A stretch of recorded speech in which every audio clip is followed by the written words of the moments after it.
দর্শক, আন্তর্জাতিক বার্তা সংস্থা ডক্টর ইউনূস সরকারকে নিয়ে একটি চরম বাস্তবতা সম্পন্ন রিপোর্ট প্রকাশ করেছে।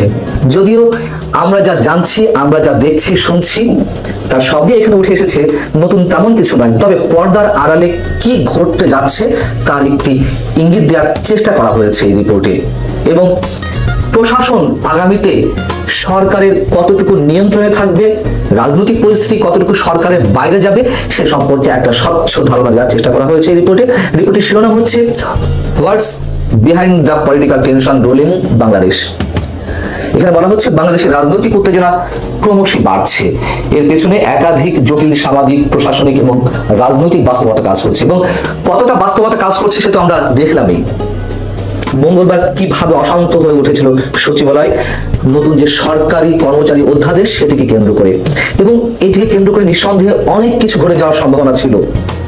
সরকারের একটা জানি, এখানে বলা হচ্ছে যে ডক্টর মোহাম্মদ ইউনূসের নেতৃত্বাধীন অন্তর্বর্তী সরকার এক ক্রান্তিকাল অতিক্রম করছে, নিঃসন্দেহে ক্রান্তিকাল। এবং এগুলো সব made by doctor Yunus administration, নিঃসন্দেহে। বলছে এই রিপোর্ট যে যেখানে ভবিষ্যৎ রাজনীতির রূপরেখা প্রশ্নবিদ্ধ হয়ে পড়েছে। এটা তো নতুন কিছু নয়। বাংলাদেশের আগামীর যে ভবিষ্যৎ রাজনীতি সেটাকে চরমভাবে প্রশ্নের মুখে ফেলেছেন ডক্টর মোহাম্মদ ইউনূস সাহেব, আমাদের প্রধান উপদেষ্টা।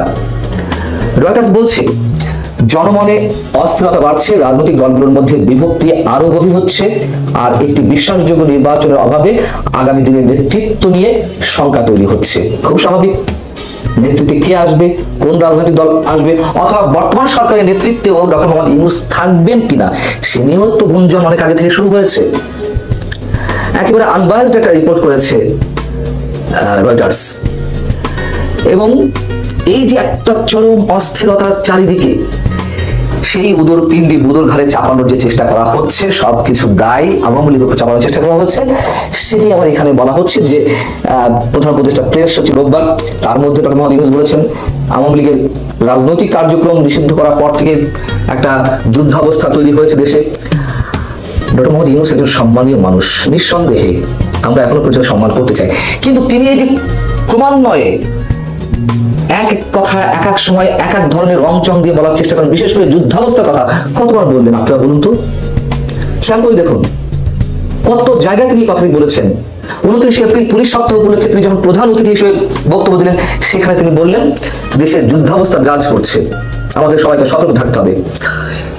ভারত পাকিস্তান যখন প্রাথমিক যুদ্ধে বেঁধে গেল, তখন তিনি আবার নৌবাহিনীর একটি অনুষ্ঠানে বললেন এই যুদ্ধ শুরু হয়ে যায় অবস্থা, সকালে ঘুম থেকে উঠিয়ে দেখি এই অবস্থা, আমাদেরকে যুদ্ধের জন্য প্রস্তুতি নিতে হবে, এবং যেন তেন কোনো প্রস্তুতি নয়, যাতে আমরা যুদ্ধে জয়লাভ করি সেই ব্যবস্থা নিতে হবে। কেন এই ধরনের কথা বারবার বলছেন?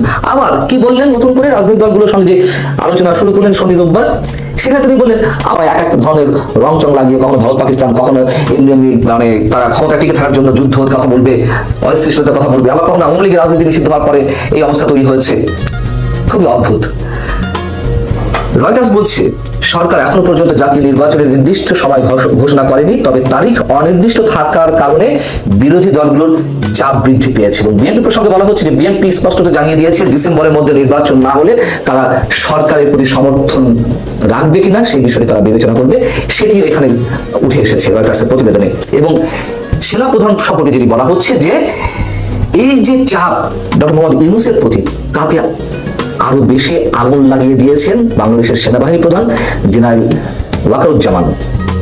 তিনি বলেছেন যে ডিসেম্বরের মধ্যেই নির্বাচন হওয়া উচিত, এবং এই বক্তব্যকে রাজনৈতিক পর্যবেক্ষকরা সরকারের প্রতি সেনাবাহিনীর চরম একটু অসন্তুষ্টির ইঙ্গিত হিসেবে দেখছেন। ইঙ্গিত নয়, আমরা রয়েছে কি নেই সেটা আমরা সবাই উপলব্ধি করতে পারছি। এবং ডক্টর মোহাম্মদ ইউনূসের যে রাজনৈতিক দল এনসিপি, জাতীয় নাগরিক পার্টি সম্পর্কে বলা হচ্ছে যে এই নতুন রাজনৈতিক দলটি নির্বাচনের আয়োজনের আগে প্রশাসনিক এবং রাজনৈতিক সংস্কার অত্যাবশ্যক বলে দাবি করছে। কেন তারা রাজনৈতিক এবং প্রশাসনিক সংস্কার বলে লেনদেন করতে চায় নির্বাচন, সেটি আমাদের ধারণা আছে। এবং বিএনপি পক্ষ থেকে বলা হয়েছে যে একটি বিশেষ দলকে সুসংগঠিত হওয়ার সুযোগ দেওয়ার জন্য নির্বাচন এইভাবে প্রলম্বিত করা হবে, অথবা অন্য কোনো উদ্দেশ্যের জন্য করা হবে, যা কোনোভাবেই কারোর কাছে গ্রহণযোগ্য নয়।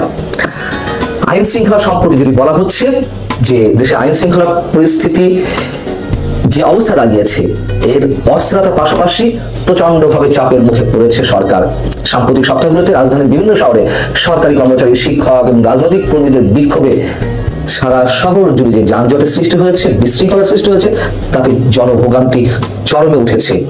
এবং সচিবালয়ের কথা যদি বললাম, সেটিও এখানে আরো একটু বিস্তারিত আনা হয়েছে। আওয়ামী লীগ সম্পর্কে যদি বলা হচ্ছে, যা হিউম্যান রাইটস ওয়াচের প্রতিবেদন উঠে এসেছে, এবং সেই জায়গা থেকে সাবেক প্রধানমন্ত্রী শেখ হাসিনার ছেলে সজীব ওয়াজেদ জয় তিনি যে ফেসবুকে পোস্ট দিয়েছেন যে